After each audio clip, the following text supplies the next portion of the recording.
Are you wondering how much a Florida real estate agent actually makes? Well, I had this same exact question before I got my real estate license, and there was a ton of confusing information on the internet. So if you're thinking about getting your Florida real estate license, we're gonna break down exactly how much income potential this career has so you know exactly what to expect. Let's dive right into the video.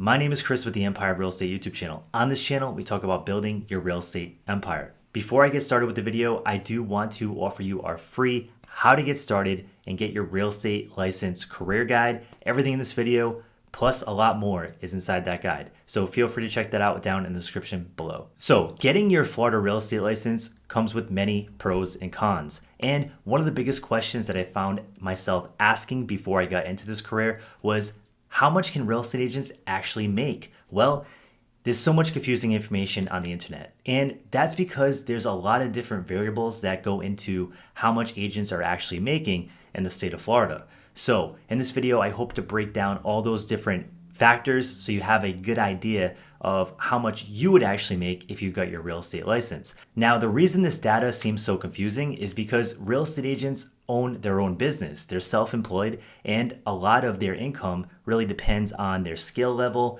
the market that they're in, the market conditions, and what they're doing every day to be productive. So this is one of the more confusing parts of trying to break down how much you could actually make as a real estate agent. And this is the challenge that I was facing when I was thinking about getting my license, because I didn't know what to expect. I didn't know if I was getting rid of a really good career to go into something that really didn't have much potential to make me the kind of income that I was looking to achieve, or if I was just reading data based on people that weren't going to do as much work as I was.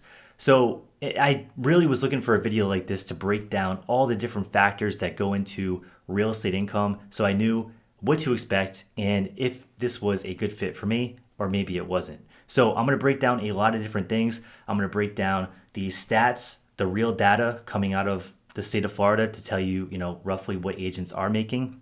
I'm going to break down some of the costs that you're going to have to expect as being a business owner, someone that's running a business selling homes. And then I'm going to break down two different scenarios on two theoretical agents that are top producers in the Florida market in two different locations and tell you what they could potentially be making on selling 25 homes per year.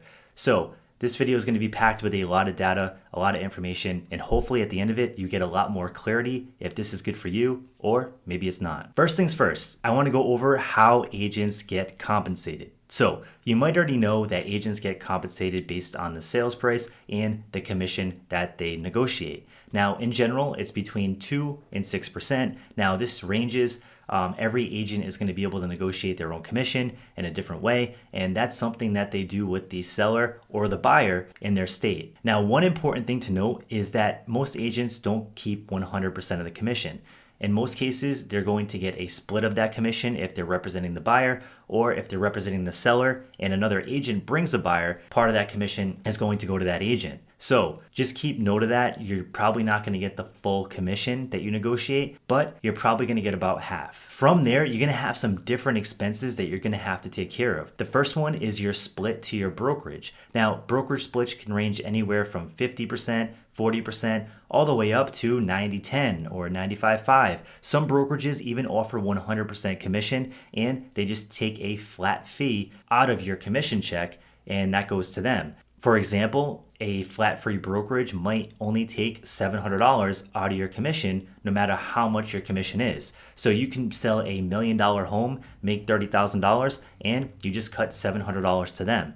This can be really lucrative, and it could be a great way to build your business and keep more cash flow. Now, there are other brokerages where you have to give more of a split up, but you get more benefits, more awards, and more things that can help you build your business and grow your wealth. It really depends on what is the best fit for you, but these are some factors to consider when you're tallying up how many homes you can sell, because all these expenses are going to come on top of that, and you have to prepare for that. Are going to be your monthly fees to your brokerage. Some brokerages charge a monthly fee just to be there. It could be anywhere from $85 to $200 to $150 to I've even seen some at $300 a month. So you're going to tally that up. You're also going to tally up your E&O insurance. So as a licensed real estate agent, you have to carry insurance. It's called errors and omissions insurance. So if you do something that gets you in a little bit of trouble, that's still ethical, but you made a mistake, then you have that insurance to cover you. Some of the other big costs are marketing costs. So when you take a listing, the client's going to expect you to pay for photography, maybe some video work,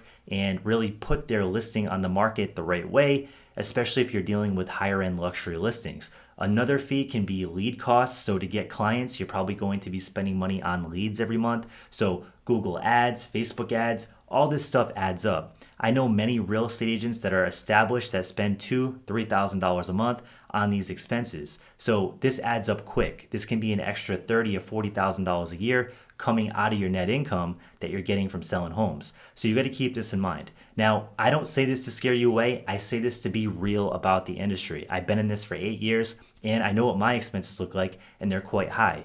But I do run a real estate team with 6 agents on my team and a transaction coordinator. So the expenses are going to be a lot higher than someone that's brand new, just starting out. So you don't have to have super high expenses, but as you grow and you're starting to see a return on your investment with certain marketing sources, your monthly fees might become quite high. And that's okay if you're making a return. But to get started, you don't need to do this. Now, I want to kind of break down some things so you can kind of calculate a rough idea on how much you might make if you got started. The very first question to ask is, are you going to be a full-time agent or a part-time agent? The stats show that part-time agents make significantly less money than full-time agents. And this is to be expected. This industry can be hard, this industry can be competitive, and a lot of people are all going after the same deals. And if you're only putting part of your attention to that, you're probably not going to have much success. With that being said, some part-time agents still sell 4 or 5 homes a year, and they really enjoy this extra income. So it's not to be said that you can't make good money being a part-time agent, but just know it's not the kind of money you're going to make if you're a full-time agent going 100% and trying to get deals and build this business. The next thing to consider is the average sales price in your zip code. So one easy way to find this data is just to go on Zillow, type in your zip code, look at the kind of homes that you think that you're going to be able to sell in your market, and see what kind of price points they're selling at. This will give you a really good idea of the average sales price in your local market. Next, you want to carve out how many sales you think you can do per year. Now, top producers are typically doing over 25 deals per year. Average agents are probably somewhere in the 7 to 10 range, and low-end producers are probably doing a couple deals per year. So just use that math to give yourself a ballpark estimate of where you might land. If you have sales experience, if you are in a big network and you think you're going to get a lot of referrals, then I would put this number on the higher end, especially if you're going to be full-time. But if you don't have these things and you're going to have to learn all this from scratch, then I would suggest using a lower calculation to give yourself a better idea. Next is your brokerage splits. Splits make a difference in the amount of money that you keep, so you're going to want to factor in what your brokerage split is going to be roughly. So a safe bet is a 70-30 or an 80-20 split. So you're going to retain between 70 and 80% of your commission. So for example, if you close a $10,000 commission and that's the gross commission, you're probably going to keep between $7,000 and $8,000. Now, there is a cap on that. So if you are a producer, a lot of these brokerages have something called commission caps, where once you hit that cap, you stop paying that split and it goes to a transaction fee, which can help you save a lot of money.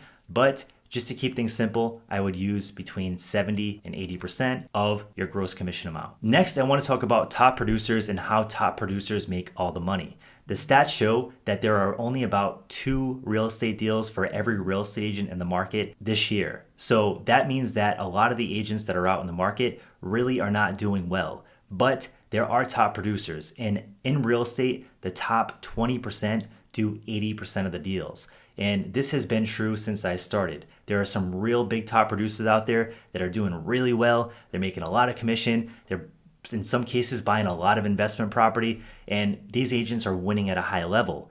Now, there are other agents in the market that are at the bottom 20%, and they're not doing deals at all. So you want to aim to be a top producer if you're going to spend time to get into this business, if you're going to take all the risk of being self-employed and starting a business, you want to aim to do well and you want to aim to be in that top 20% because that's what pays. Now, what I want to do is I want to tell you a tale of two top producers. So I made this example up just to give you an idea of what top producers can actually make, especially the ones that are really producing at a high level. Because when I was starting out, I wanted to know the aspirational numbers. Like if I really, really worked hard, how much money could I make? What are the top people doing? So I wanted to do this based on two different markets. I wanted to do it based on an average Florida market and a higher end luxury market. So I just compared Florida's average real estate transaction price in 2023, and then I compared it to Palm Beach, which had an average sales price of $1.2 million.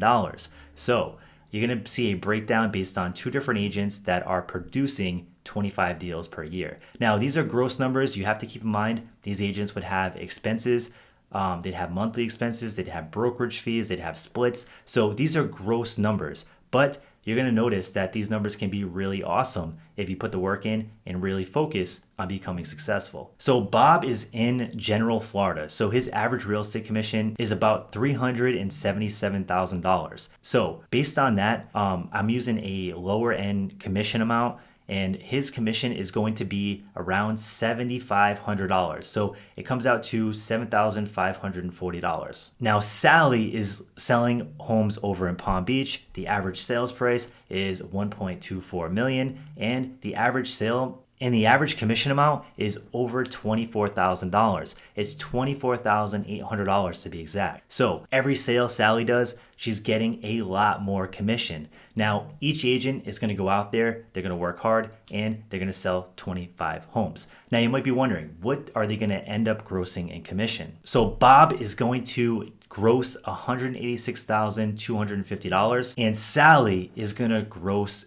$620,000. So all in all, you can see that this career can produce great fruits, and a lot of it is market dependent. What kind of homes are you selling? What kind of commissions are you negotiating?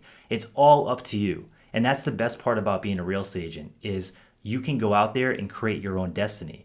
And it's true, the average real estate agent isn't making that much money, but top producers are. So if you're going to get into this business and you have big goals and dreams, I would highly suggest that you focus on becoming a top producer and getting into that top 20%. Because all in all, most real estate agents that I talk to would be happy with six figures. So making $100,000 a year in net income is what they're looking for. And as you can see, if you get into luxury markets and if you really work on becoming a top producer, that is definitely achievable. Last, I want to go over some really important things, and I want to be realistic about this. So the very first thing I want to go over is that this career is hard and it comes with many expenses. There's heavy competition, and anybody that tells you that there's not is just not being real with you. And on this channel, I want to be totally real and transparent. This industry is hard. This industry is a grind. But if you become successful at it and you put the work in, it can be very rewarding. Number two, you are running your own business. At the end of the day, the income number that you take home is 100% your responsibility. You are self-employed and you have to wake up every single day and put yourself to work. You have to hustle. You have to cold call. You have to do all these things that people don't really expect to do in this industry if you want to make it big and you want to get into that top 20% number. Number three, top producers can earn very high incomes. As you saw in my example, top producers can earn really, really lucrative incomes that can potentially change their lives. But it takes a lot of hard work and a lot of effort to get there. It's not easy. It's not a quick thing, and it's going to take a lot of grind, a lot of effort, and a lot of sweat equity to make this happen. Last but not least, if you work hard, the results can be huge. If you don't work hard, you're probably going to earn less than minimum wage. This industry is brutal, it's tough, and anybody that's telling you it's not is not being honest with you. So I hope you enjoyed this video. If you're thinking about getting your license this year, drop it in the comment section below. We have more videos about getting your Florida real estate license on the channel, so be sure to check that out. Thanks so much for tuning in, and you have an awesome day.